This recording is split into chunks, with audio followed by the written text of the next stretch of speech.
In the summer of 2016, as WikiLeaks was publishing documents from Democratic operatives allegedly obtained by Kremlin-directed hackers, Julian Assange turned down a large cache of documents related to the Russian government, according to chat messages and a source who provided the records.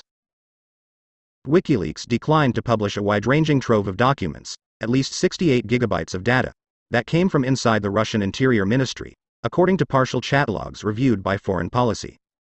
The logs, which were provided to FP, only included WikiLeaks' side of the conversation. As far as we recall, these are already public, WikiLeaks wrote at the time. WikiLeaks rejects all submissions that it cannot verify. WikiLeaks rejects submissions that have already been published elsewhere or which are likely to be considered insignificant. WikiLeaks has never rejected a submission due to its country of origin, the organization wrote in a Twitter direct message when contacted by FP about the Russian cache. The account is widely believed to be operated solely by Assange, the group's founder, but in a Twitter message to FP, the organization said it is maintained by staff.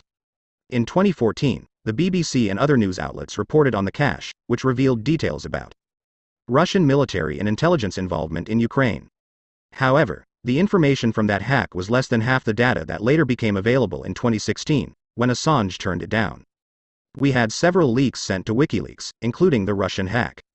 It would have exposed Russian activities and shown WikiLeaks was not controlled by Russian security services, the source who provided the messages wrote to FP. Many WikiLeaks staff and volunteers or their families suffered at the hands of Russian corruption and cruelty. We were sure WikiLeaks would release it. Assange gave excuse after excuse. The Russian cache was eventually quietly published online elsewhere, to almost no attention or scrutiny. In the months leading up to the 2016 US presidential election, WikiLeaks published tens of thousands of potentially damaging emails about Democratic candidate Hillary Clinton and her campaign, information the US intelligence community believes was hacked as part of a Kremlin-directed campaign. Assange's role in publishing the leaks sparked allegations that he was advancing a Russian-backed agenda. Back in 2010, Assange vowed to publish documents on any institution that resisted oversight. WikiLeaks in its early years published a broad scope of information, including emails belonging to Sarah Palin and Scientologists, phone records of Peruvian politicians, and inside information from surveillance companies. We don't have targets, Assange said at the time. But by 2016, WikiLeaks had switched course, focusing almost exclusively on Clinton and her campaign. Approached later that year by the same source about data from an American security company, WikiLeaks again turned down the leak. Is there an election angle? We're not doing anything until after the election unless it's sick, fast or election-related, WikiLeaks wrote. We don't have the resources. Anything not connected to the election would be diversionary, WikiLeaks wrote. WikiLeaks schedules publications to maximize readership and reader engagement, WikiLeaks wrote in a Twitter message to FP. During distracting media events such as the Olympics or a high-profile election, unrelated publications are sometimes delayed until the distraction passes but never are rejected for this reason. WikiLeaks' relationship with Russia started out as adversarial. In October 2010, Assange and WikiLeaks teased a massive dump of documents that would expose wrongdoing in the Kremlin, teaming up with a Russian news site for the rollout. We have compromising materials about Russia, about your government and businessmen, Assange told a Russian newspaper. We will publish these materials soon, he promised. Russians are going to find out a lot of interesting facts about their country, WikiLeaks spokesman Kristin Ronson said at the time. In November 2010, WikiLeaks began to release documents from its cache provided by Chelsea Manning, which included cables from US diplomats around the world, including Russia. WikiLeaks partnered with the Russian newspaper Novaya Gazeta, but only a handful of stories were published out of almost 250,000 files from the US Embassy in Moscow. Novaya Gazeta paid for exclusive access to the documents, according to John Helmer, a foreign correspondent in Moscow writing for Business Insider.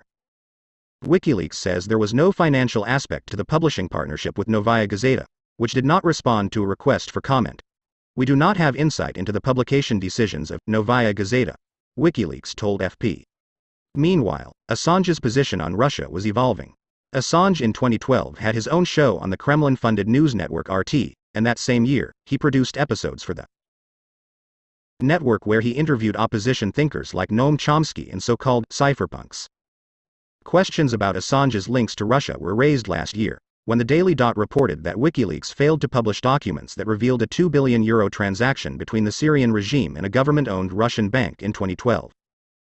Details about the documents appear in leaked court records obtained by the Daily Dot, which were placed under seal by a Manhattan federal court. A WikiLeaks spokesperson told the Daily Dot that no emails were removed from what the organization published. The spokesperson also suggested the Daily Dot was pushing the Hillary Clinton campaign's neo-McCarthyist conspiracy theories about critical media. Assange believes that U.S. officials hoping to damage his reputation leaked the court records, according to the messages provided to FP. There's a passing claim that the 500 pages comes from the U.S. government's investigation into WikiLeaks. One message from WikiLeaks reads, "If true, the U.S. government appears to be leaking data on the WikiLeaks investigation, which fabricated or angled to help HRC. Huge story that everyone missed."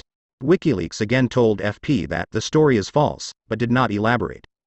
When Novaya Gazeta reported in April 2016 on the 11.5 million documents known as the Panama Papers, which exposed how powerful figures worldwide hide their money overseas, Assange publicly criticized the work.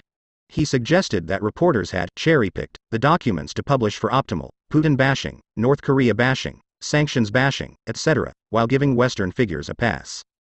In fact, news outlets involved in publishing leaks reported on a number of Western figures, including then British Prime Minister David Cameron. For me, it was a surprise that Mr. Assange was repeating the same excuse that our officials, even back in Soviet days, used to say, that it's all some conspiracy from abroad. Roman Shlinov, a Russian investigative reporter, said in an interview with the New York Times.